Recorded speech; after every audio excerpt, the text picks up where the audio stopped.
हमारे परम पूज्य योगी जी ने पाकिस्तान, बांग्लादेश और नेपाल के बजट को पीछे छोड़ते हुए इस बजट को स्वर्णिम अवसर में ले जाने का काम करने जा रहे हैं।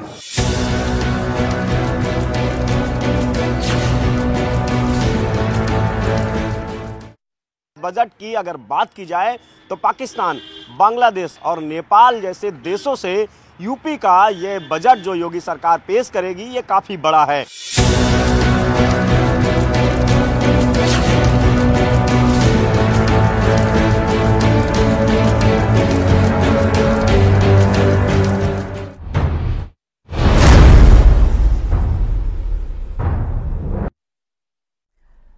स्वागत है आप सभी का। आपके साथ मैं हूं नलिनी पांडे। उत्तर प्रदेश सरकार न सिर्फ यूपी के विकास और जीडीपी ग्रोथ पर लगातार कार्य कर रही है, बल्कि योगी सरकार का फोकस इस बार के बजट में युवा, कौशल विकास, इंफ्रास्ट्रक्चर डेवलपमेंट पर सबसे ज्यादा रहने वाला है।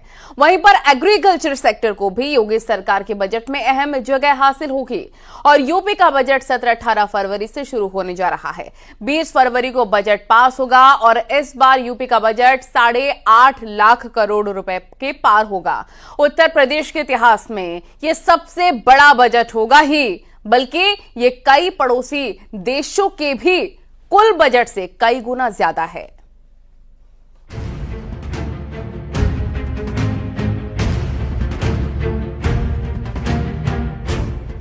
यूपी का बजट 17-18 फरवरी से शुरू होने जा रहा है। 20 फरवरी को बजट पास होगा। इस बार यूपी का बजट 8.5 लाख करोड़ रुपए से ज्यादा का होगा। उत्तर प्रदेश के इतिहास में तो ये सबसे बड़ा बजट होगा ही, बल्कि ये कई पड़ोसी देशों के भी कुल बजट से कई गुना ज्यादा है। नए वित्तीय वर्ष 2025-26 के बजट में उत्तर प्रदेश की योगी सरकार का फोकस किसान, युवाओं और सामाजिक योजनाओं के साथ साथ इंडस्ट्रियल कॉरिडोर और नए एक्सप्रेस वे पर होगा। ऐसे में योगी सरकार प्रदेश को कई बड़ी सौगातों से नवाजने जा रही है। उत्तर प्रदेश सरकार पिछले साल कुल 7,66,000 करोड़ रुपए का बजट लेकर आई थी और इस बार इसे और बढ़ाकर 8.5 लाख करोड़ रुपए से ज्यादा का करने की तैयारी है। यूपी का बजट 17-18 फरवरी को शुरू हो रहा है और योगी सरकार 20 फरवरी को अपना बजट पेश करेगी। दरअसल यह बजट 8.5 लाख करोड़ का बजट माना जा रहा है, जिसे योगी सरकार पेश करने जा रही है। उत्तर प्रदेश का बजट देश के तमाम राज्यों से तो ज्यादा है ही, बल्कि यूपी का बजट कई पड़ोसी देशों से भी कहीं ज्यादा है। उत्तर प्रदेश का 2025 का बजट 8.5 लाख करोड़ से ज्यादा का है। पाकिस्तान का 2024 का बजट तकरीबन 5,85,000 करोड़ का था। बांग्लादेश का 2024 का बजट 5,74,000 करोड़ का था। नेपाल का 2024 का बजट तकरीबन 1,17,000 करोड़ रुपए का था। का बजट पेश करने जा रही है। यूपी के विकास में समर्पित यह बजट होगा। योगी आदित्यनाथ महाराज जी के नेतृत्व में यूपी इस कदर आगे बढ़ रहा है कि बजट के मामले में पाकिस्तान, बांग्लादेश हमसे काफी पीछे है। उत्तर प्रदेश सरकार का इस बार का बजट न सिर्फ यूपी के इतिहास का सबसे बड़ा बजट होगा, बल्कि देश के तमाम राज्यों में ये बजट सबसे ज्यादा होने वाला है। इसके अलावा खास बात ये कि सिर्फ देश के राज्यों ही नहीं, बल्कि तमाम पड़ोसी देशों के बजट से भी ज्यादा उत्तर प्रदेश का बजट रहेगा। पाकिस्तान, नेपाल, बांग्लादेश और भूटान के वित्तीय बजट पर नजर डालें तो ये पाकिस्तान से कहीं ज्यादा है, बल्कि नेपाल और बांग्लादेश दोनों के पिछले साल के वित्त बजट को मिला भी लें तो भी यूपी का बजट ज्यादा रहेगा। इस बजट के माध्यम से हमारे परम पूज्य योगी जी ने पाकिस्तान, बांग्लादेश और नेपाल के बजट को पीछे छोड़ते हुए इस बजट को स्वर्णिम अवसर में ले जाने का काम करने जा रहे हैं। साफ है कि उत्तर प्रदेश सरकार न सिर्फ यूपी के विकास और जीडीपी ग्रोथ पर लगातार काम कर रही है, बल्कि योगी सरकार का फोकस इस बार के बजट में युवा, कौशल विकास, इंफ्रास्ट्रक्चर डेवलपमेंट पर सबसे ज्यादा रहने वाला है। वहीं एग्रीकल्चर सेक्टर को भी योगी सरकार के बजट में अहम जगह हासिल हो सकती है। योगी सरकार 8.5 लाख का सबसे बड़ा बजट पेश करने जा रही है। इस बजट में किसानों, महिलाओं, उद्यमियों, युवाओं समेत सभी तबके का ध्यान रखा जाएगा और उत्तर प्रदेश की जो तमाम विकास की योजनाएं हैं उनको गति मिलेगी। कैमरामैन गोपीगिरी के साथ संकेत मिश्रा, न्यूज़ 18 लखनऊ। और सीतापुर जिला कारागार में बंद कांग्रेस के सांसद राकेश राठौर पर लगे यौन शोषण के आरोप मामले में एक बड़ा खुलासा हुआ है। सांसद ने अपने वकील के माध्यम से न्यायालय में दाखिल किए गए हलफनामे में स्वीकार किया है कि एक महिला के साथ बातचीत की वायरल ऑडियो रिकॉर्डिंग में आवाज उनकी ही है। राठौर ने फॉरेंसिक साइंस लैबोरेटरी यानी कि एफएसएल में वॉइस सैंपल देने से साफ मना कर दिया है। ये मामला एक महिला नेता द्वारा दर्ज कराई गई यौन शोषण की याचिका से जुड़ा है। जांच अधिकारी ने पहले ही वॉइस सैंपलिंग के लिए जेल में नोटिस भेजा था। बड़ी और अहम जानकारी इस वक्त सीतापुर जिला कारागार में बंद कांग्रेस के सांसद राकेश राठौर पर जो यौन शोषण के आरोप मामले में अब बड़ा खुलासा हुआ है वो ये कि सांसद ने अपने वकील के माध्यम से न्यायालय में दाखिल किए गए हलफनामे में स्वीकार कर लिया है कि एक महिला के साथ बातचीत का जो ऑडियो है उसमें उन्हीं की आवाज है। संदीप हमारे सहयोगी फोन लाइन पर जुड़ गया है। संदीप, अब ये उन्होंने खुद भी मांग लिया है राकेश जी ने कि ये आवाज जो रिकॉर्डिंग में थी वो उन्हीं की है। अब आगे क्या कुछ जांच पड़ताल चलेगा? जी बिल्कुल, जैसा कि राकेश राठौर के ऊपर एक महिला ने यौन शोषण का आरोप लगाते हुए मुकदमा दर्ज कराया था। पुलिस ने महिला की तहरीर पर 17 जनवरी को राकेश राठौर जो कांग्रेस के सांसद हैं उनके ऊपर मुकदमा दर्ज किया था। पुलिस ने 30 जनवरी को उनको गिरफ्तार करके जेल भेज दिया। अब पुलिस ने अपनी विवेचना को आगे बढ़ाते हुए एक जेल में नोटिस भेजा है सांसद को और उसमें अपनी वॉइस सैंपलिंग कराए जाने की उन्होंने मांग की थी, लेकिन सांसद ने वॉइस सैंपलिंग करने से मना कर दिया है और उन्होंने अपने वकील के माध्यम से न्यायालय में एक हलफनामा दाखिल करते हैं और उसमें कहते हैं कि जो आवाज जो वायरल ऑडियो वायरल हो रहा है उस वायरल वीडियो में जो आवाज है वो उन्हीं की है। लेकिन कहीं ना कहीं जिस तरह से राकेश राठौर इस तरह से अपनी आवाज को मान रहे हैं वो जो पुलिस की विवेचना है उसमें कहीं इनकी मुश्किलें जो है बढ़ती जाएंगी। लेकिन अभी पुलिस जो है पुलिस सूत्रों की अगर माने तो राकेश राठौर को वॉइस सैंपलिंग कराना ही पड़ेगा, क्योंकि उनके मानने या ना मानने से काम नहीं चलेगा, उनकी विवेचना बाधित होगी। इसलिए पुलिस के अधिकारियों का कहना है कि राकेश राठौर की वॉइस सैंपलिंग जरूर कराई जाएगी जिससे कि एफएसएल वहां पे भेजा जाए और उनकी जो आवाज है, जो ऑडियो में उनकी आवाज है उसको मैच कराया जाए। लेकिन कहीं ना कहीं अगर हम माने तो राकेश राठौर की जो उन्होंने हलफनामा दिया हुआ है उससे उनको राहत नहीं मिलनी है बल्कि उनकी मुसीबतें बढ़ेंगी। हालांकि इस मामले को लेकर आज दोपहर 3 बजे के बाद जो है न्यायाधीश इस पूरे मामले को लेकर अपना फैसला सुनाएंगे। जी ठीक है, बहुत शुक्रिया आपका विस्तार से जानकारी देने के लिए। और अखिलेश यादव ने अयोध्या के मिल्कीपुर विधानसभा उपचुनाव को लेकर बीजेपी पर बड़ा हमला बोल दिया है। उन्होंने मिल्कीपुर उपचुनाव पर सवाल उठाते हुए चुनाव में गड़बड़ी करने का आरोप लगाया।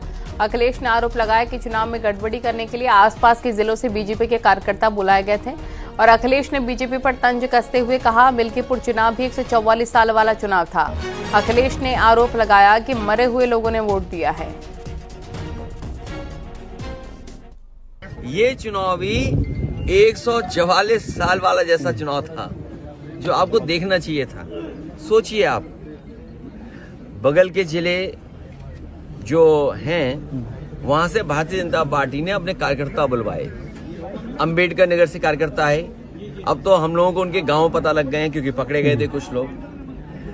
बगल के जिले से अमेठी से लोग आए थे, सुल्तानपुर से लोग आए थे, रायबरेली से लोग आए थे और गाड़ियों के नंबर हैं। अगर आप चाहोगे तो मैं अपने पार्टी के पेज पे कुछ गाड़ियों के नंबर आपको दे दूंगा, डाल दूंगा।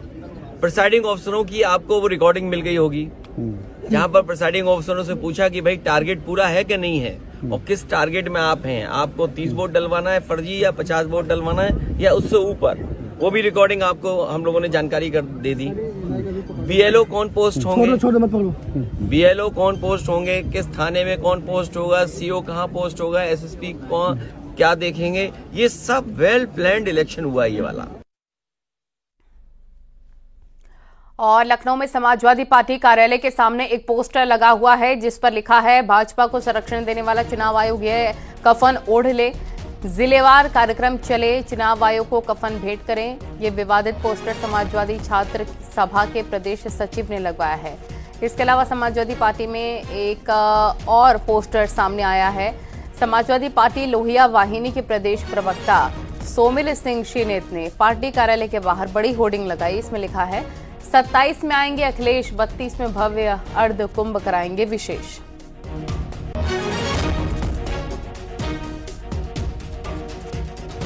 के बीच समाजवादी पार्टी के प्रदेश कार्यालय के बाहर लगी हुई एक होर्डिंग चर्चा में आ गई है। समाजवादी पार्टी के प्रदेश प्रवक्ता सोमिल सिंह श्रीनेत की ओर से ये होर्डिंग लगाई गई है, जिसमें अखिलेश यादव की महाकुंभ में स्नान करते हुए एक तस्वीर के साथ लिखा हुआ है 27 में आएंगे अखिलेश, 32 में भव्य अर्ध कुंभ कराएंगे विशेष। जाहिर सी बात है, समाजवादी पार्टी पूरी कोशिश कर रही है कि 2027 का विधानसभा चुनाव पूरी तैयारी और मजबूती के साथ लड़ा जाए। समय समय पर इसको लेकर होर्डिंग भी लगते हैं समाजवादी पार्टी के प्रदेश कार्यालय के बाहर। लिहाजा महाकुंभ का माहौल है और इसी माहौल के बीच में ये होर्डिंग लगाई गई है जो चर्चा का विषय बन गई है। और उधर बीजेपी ने चुनाव आयोग पर सवाल उठाने और पोस्टर वॉर को लेकर अखिलेश यादव पर पलटवार किया। समाजवादी पार्टी अब केवल पोस्टरबाजी तक और बयानबाजी तक सीमित हुई है। जनता के बीच में रह के जनता के विकास के लिए काम करना, ये हमारी उत्तर प्रदेश की योगी सरकार का एजेंडा है। उत्तर प्रदेश की योगी सरकार ने जिस तरीके से 2017 से लेकर अब तक उत्तर प्रदेश को विकास के पथ पे आगे बढ़ाने का काम किया है, इस बात से समाजवादी पार्टी हैरान है, परेशान है। समाजवादी पार्टी को कभी भी उत्तर प्रदेश का भाईचारा, उत्तर प्रदेश का विकास, उत्तर प्रदेश की उन्नति पसंद नहीं है। समाजवादी पार्टी ने अपने शासनकाल में क्या वो भूल गए कि किस तरीके से इसी उत्तर प्रदेश को विकास से पीछे ढकेलने का काम समाजवादी पार्टी के लोगों ने किया था। विपक्ष कांग्रेस के सहयोगी दल, चाहे वो आम आदमी पार्टी हो, चाहे समाजवादी पार्टी हो, चाहे उनके कांग्रेस के कोई और भी सहयोगी दल हो, वो इस तरह के अलग-अलग आरोप लगाते हैं। जब हारते हैं और जीत जाते हैं तो अच्छा, और जीत जाते हैं तो अच्छा, और हार जाते हैं तो खट्टा। इस तरह की विपक्ष ने अपनी मानसिकता बना ली है। मैं इसकी पुरजोर निंदा करता हूं। उन्हें ऐसी सोच और किसी स्वतंत्र निष्पक्ष संस्था पर ऐसे आरोप नहीं लगाने चाहिए। एसपी के राष्ट्रीय अध्यक्ष अखिलेश यादव ने मिल्कीपुर विधानसभा उपचुनाव को लेकर एक बड़ा बयान दिया। उन्होंने बीजेपी और प्रशासन पर धांधली के गंभीर आरोप लगाते हुए चुनाव आयोग की निष्पक्षता पर सवाल उठाए।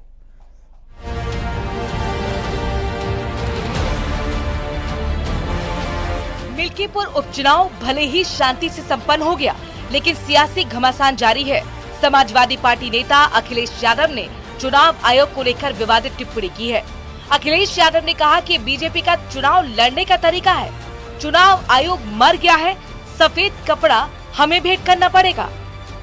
ये बीजेपी का चुनाव लड़ने का तरीका है। चुनाव आयोग मर गया है, सफेद कपड़ा जो होता है वो हमें भेंट करना पड़ेगा।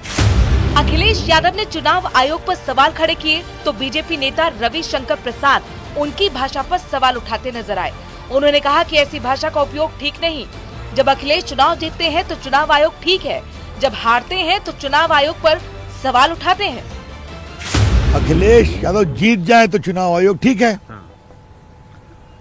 5 साल मुख्यमंत्री रहे ना, यही चुनाव आयोग था ना।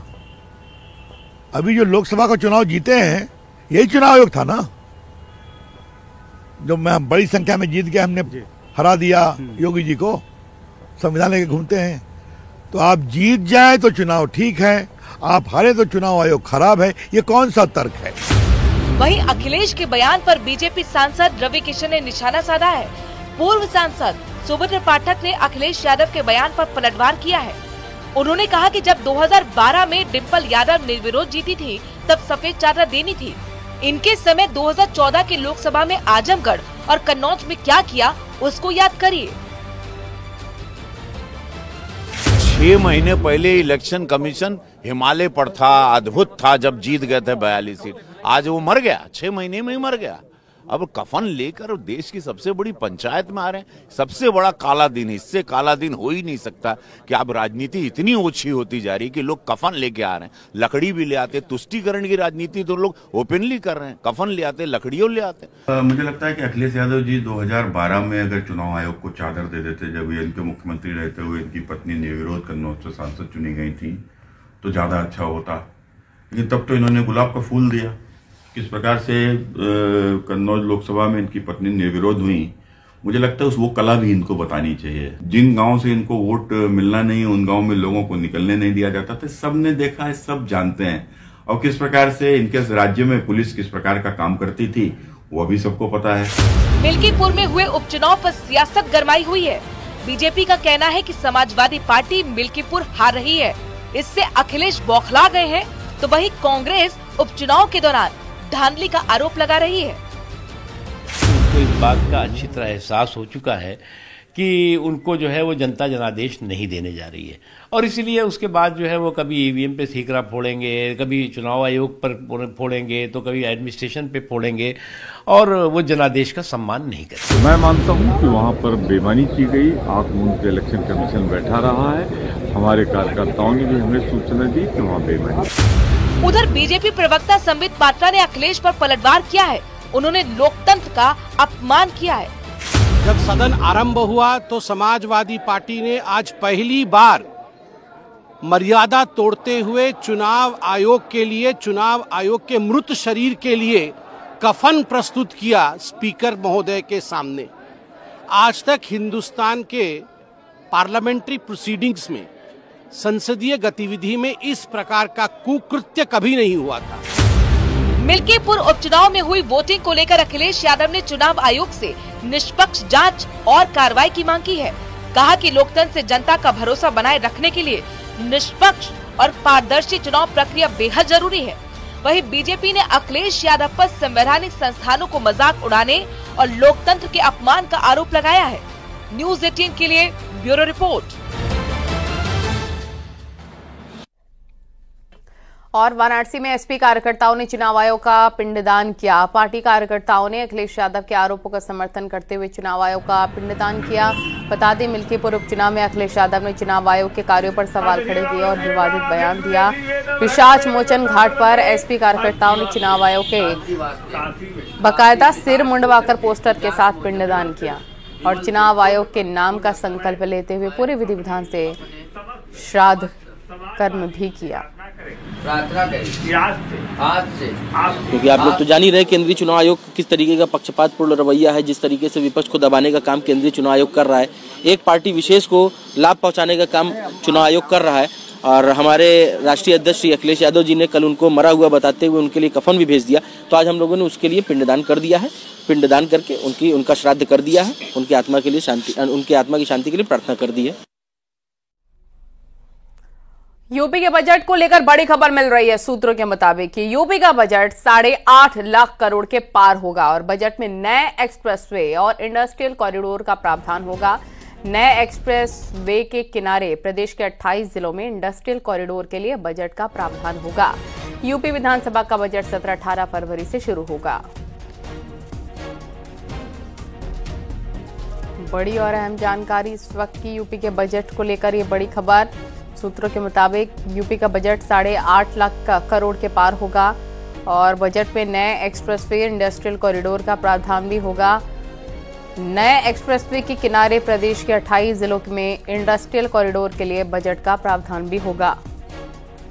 तो यूपी विधानसभा का बजट 17-18 फरवरी से शुरू हो जाएगा। बड़ी खबर।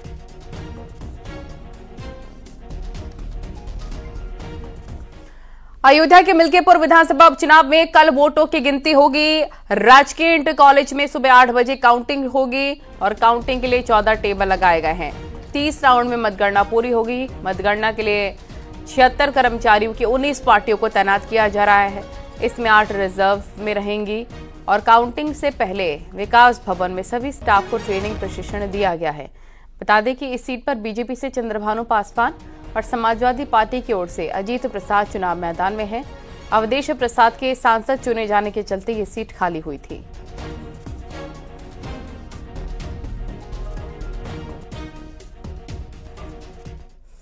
और श्री राम जन्मभूमि तीर्थ क्षेत्र ट्रस्ट के ट्रस्टी और राम मंदिर के लिए पहली ईंट रखने वाले कामेश्वर चौपाल का निधन हो गया है।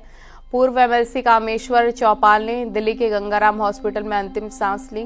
कामेश्वर चौपाल पिछले 1 साल से बीमार थे। संघ ने उन्हें प्रथम कार सेवक का दर्जा दिया था। कामेश्वर चौपाल ने ही राम मंदिर निर्माण के लिए पहली ईंट रखी थी। राम मंदिर आंदोलन में 9 नवंबर 1979 को पहली आधारशिला रखने वाले कामेश्वर चौपाल ही थे। उस वक्त वे विश्व हिंदू परिषद के स्वयंसेवक भी थे। राम मंदिर आंदोलन में कामेश्वर चौपाल की महत्वपूर्ण भूमिका थी। उनकी अहम भूमिका को देखते हुए उन्हें आधारशिला रखने के लिए चुना गया था। 2002 में उन्हें बिहार विधान परिषद का सदस्य भी बनाया गया था। 2014 तक वे बिहार विधान परिषद के सदस्य रहे। 2002 के 2014 तक वे राज्यसभा सदस्य रहे। 2024 के लोकसभा चुनाव में वो सुपौल सीट से बीजेपी के उम्मीदवार थे। तो पीएम मोदी ने कामेश्वर चौपाल के निधन पर गहरा शोक व्यक्त किया। एक्स पर पोस्ट कर उन्होंने लिखा है, बीजेपी के वरिष्ठ नेता और राम जन्मभूमि तीर्थ क्षेत्र ट्रस्ट के ट्रस्टी कामेश्वर चौपाल के निधन से अत्यंत दुखी हूं। वे एक अनन्य राम भक्त थे। उन्होंने अयोध्या में राम मंदिर के निर्माण में बहुमूल्य योगदान दिया। दलित पृष्ठभूमि से आने वाले कामेश्वर समाज के वंचित समुदायों के कल्याण के कार्यों के लिए हमेशा याद रखे जाएंगे। शोक की इस घड़ी में मेरी संवेदनाएं उनके परिजनों और समर्थकों के साथ हैं। ओम शांति। और केंद्रीय गृह मंत्री अमित शाह ने भी कामेश्वर चौपाल के निधन पर शोक जताया और उनके परिजनों को सांत्वना दी। श्री राम जन्मभूमि तीर्थ क्षेत्र ट्रस्ट के स्थायी सदस्य और बीजेपी के वरिष्ठ नेता कामेश्वर चौपाल का निधन दुखद है। उन्होंने लिखा, श्री राम जन्मभूमि आंदोलन में उल्लेखनीय भूमिका निभाने वाले कामेश्वर ने भव्य राम मंदिर के निर्माण में सराहनीय योगदान दिया। सामाजिक समरसता और वंचितों के कल्याण के लिए समर्पित कामेश्वर ने मिथिला की संस्कृति और विरासत के संरक्षण में भी अविस्मरणीय भूमिका निभाई। प्रभु श्री राम दिवंगत आत्मा को श्री चरणों में स्थान दे और शोकाकुल परिजनों को संबल प्रदान करे। ओम शांति उनकी तरफ से लिखा गया है। और कामेश्वर चौपाल के निधन पर सीएम योगी ने भी शोक व्यक्त किया।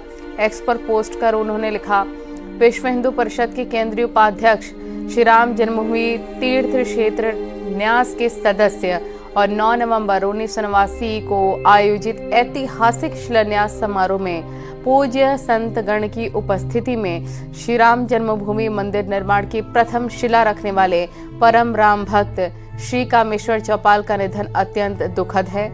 उनका पूरा जीवन धार्मिक और सामाजिक कार्यों में समर्पित रहा। उन्हें विनम्र श्रद्धांजलि।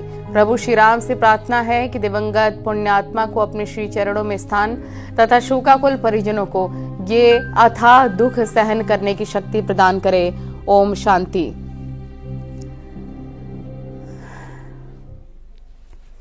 खबरें जारी हैं, रुकेंगे छोटे से ब्रेक के लिए।